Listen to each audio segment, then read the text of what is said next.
Yo, what's good? It's your boy, Wig to the Split, and I'm here with a Bigfoot story. This is something that's out of the ordinary again with your boy. Um, I guess you could. I'll tell you about three Bigfoot stories that I encountered. These are true, by the way. These aren't just stories out of the ordinary. Like these are true stories um, that I'm about to tell you. I guess I'll start with the first one was with my uncle. When my uncle went down to Oregon, he visited Oregon like in 1989, like around the time that I was born. My uncle visited Oregon, and he's there. He was there for like a week or something, hanging out with his buddies and his friends and stuff. And my uncle lives here in California, so Oregon is it's like connected to California and everything. So my uncle, when he was driving back from his little vacation after his vacation in Oregon, he was driving back to California, and he said that there was a bunch of just carvings of Bigfoot statues and carvings of Bigfoot in Oregon, and I guess it's like a little bit of a tribute to Bigfoot that they have like carved statues of Bigfoot over there and stuff because like there's so many Bigfoot sightings in Oregon that they decided to like have like a tribute, and that's why everywhere lots of places you go in Oregon, there's just like you see like Bigfoot carvings and statues. And I heard that there's a Bigfoot shop somewhere over there. But anyways, my uncle was coming back from Oregon, coming back to California, and he said that when he was driving back, there was this big, huge figure standing next to a tree, and it looked to be about 7, 8 feet tall. It was huge, and but my uncle, when he was driving past it, he said he kept his eyes on this figure, and he said that he thought that it was a carving, like another Bigfoot carving, and like my uncle was looking at it, and he's like, "Damn, that shit, that looks realistic as fuck." You know what I mean? And when my uncle passed the figure, my uncle looked back at the figure that he thought was a Bigfoot carving, and he said that this figure just stepped off back into the brush and went back into the woods. And that's when my uncle said he realized, okay, that was not a Bigfoot carving. That was not a Bigfoot statue. That was a real, legit Bigfoot that he had just seen. Um, and my uncle said he didn't tell anyone for years and years. And most people, when they see a Sasquatch or when they see stuff like that out of the ordinary, they don't never open their mouths because they don't want to be ridiculed. I understand. Who the hell is going to believe that you've seen something like that? Most people are going to ridicule you. And nobody likes to be called a liar. No one likes to be like, oh man, you're a bullshitter. You didn't see that. That's, because then you're wasting your time if you're telling someone that's not going to believe you. So nobody likes to be ridiculed. So my uncle said he kept that secret for years and years and years. And he didn't tell no one. But he told me and my brother about it though. And that was the first Bigfoot encounter that happened within my family, within my uncle. The second Bigfoot story is something that happened um, to my other uncle who lives in Florida. My uncle was camping in this cabin with one of his friends, and there wasn't a bathroom in the cabin, and they had to go outside to use the porta potty. And it was about maybe 9 o'clock at night. It was pitch black outside, and my uncle's friend went outside to use the bathroom, and he was using the porta potty, and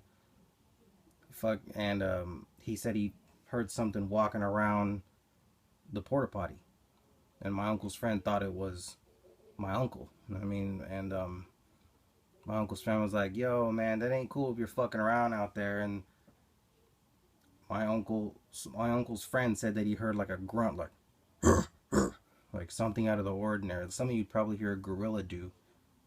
And my uncle's friend said that he looked up at the top of the porta potty because they had like these little air holes in these slits at the top of the porta potty, and my uncle's friend said that he looked up at the top of the porta potty and he saw these two red eyes just staring inside the porta potty, and my uncle's friend screamed like fucking bloody murder, like he was being murdered. And my uncle said that he grabbed his shotgun and he ran outside and to the porta potty, and he opened the porta potty, and my uncle's friend was just inside the porta potty, just shaking crazy, just terrified, pale as a ghost. And he told my uncle's friend, said that he saw something with two red eyes staring at him at the top. And my uncle had a flashlight and he looked at the ground and he seen 20-inch foot tracks going all around the porta potty. And my uncle said that he went back inside and got a shotgun for my uncle's friend and for his friend, and they both had shotguns, and they followed the tracks for about a couple miles. But they lost the tracks. My uncle and lost the tracks though, because the reason they lost the tracks is because the tracks led into wood chips, and you can't make footprints in wood chips, and they just gave up right there. And then the next day, my uncle said that him and his friend, they left that cabin and they never fucking went back to it. And my uncle said the night before he just kept hearing rocks being thrown constantly at the cabin, and I know it's a Bigfoot tactic. If Bigfoot wants you to leave an area, he'll throw rocks and shit at you. And that was my uncle's story. That was the second story, when they stayed in the cabin in Florida. The third story was something that happened when I was a kid, when I was camping in the Santa Cruz Mountains with my whole family. We were out there camping, having a good time, partying. And it was probably about 7 o'clock in the night, p.m. And me and my cousin were hanging out and around the campfire, and off in the distance we seen these two 9-foot trees just fall down, and we thought, what the fuck, what's going on over there? And we looked over there, and I don't know what it was, but I'll tell you something, it was not a fucking lumberjack that knocked these two trees down. Something big and very ape-like looking knocked these two trees down. It was probably about maybe 15-20 yards away from us, and after it knocked these trees down, it took off like a bolt of lightning back into the brush, into the forest.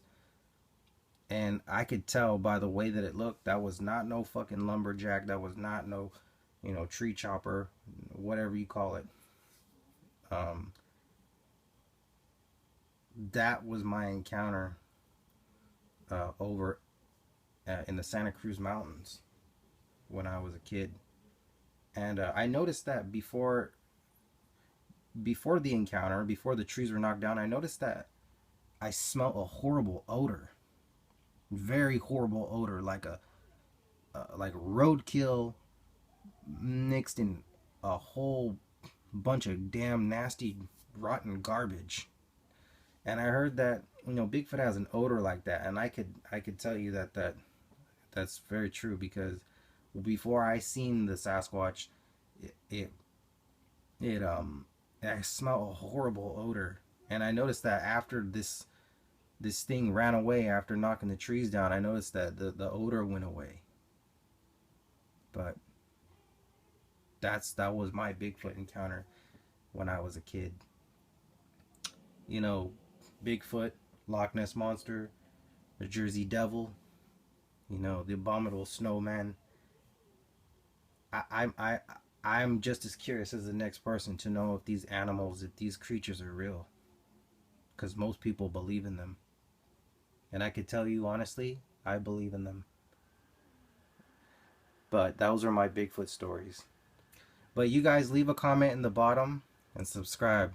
Thank you guys. Love y'all.